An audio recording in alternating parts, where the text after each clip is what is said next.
अस्सलाम वालेकुम दोस्तों, मेरा नाम नुमान और आप देख रहे हैं मेरा चैनल प्रोडेक्स। दोस्तों, अब तक यकीनन कोविड-19 के बारे में आपने सुन ही लिया होगा या फिर कोविड की बीमारी जो 2019 में पाई गई, जो कि पूरी दुनिया में एक वबा की तरह फैल गई। देखा जाए जो कंट्री इससे ज़्यादा मुतासिर हुई वो चाइना थी और अब ये दूसरे ममालिक में भी पूरी तरह फैल चुका है। इस वायरस को 2019 NCOV भी कहा जाता है और इसे फिर वुहान का वायरस भी कहा जाता है। WHO ने इसका नाम कोरोना रख दिया।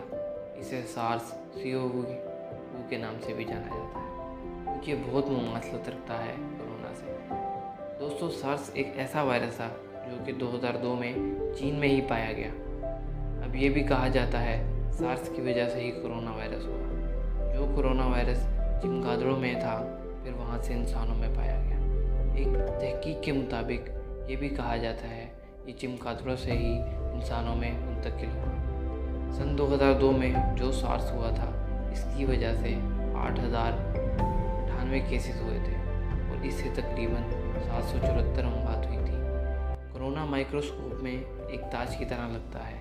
कोरोना लातीनी ज़बान का लफ्ज़ है और जिसके मायने ताज के हैं। कोरोना वायरस के बाद एक और वायरस जो कि चाइना में ही हंटा वायरस के नाम से पाया गया। रिसर्च से पता चलता है इस वायरस की वजह चूहों के काटने और इनको खाने की वजह से होती है।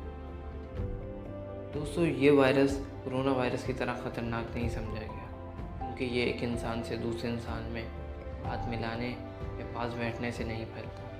दोस्तों, अब बात करते हैं उस ज़ीरो पेशेंट मर्ज की, यानी उस पहले शख्स की जिसको कोरोना वायरस हुआ।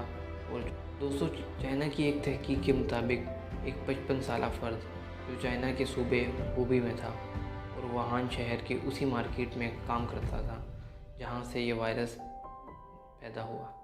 अब सवाल ये उठते हैं कि क्या वो शख्स ज़िंदा है? इसके मुतल्लिक अभी तक भी ज़ाहिर नहीं हुआ।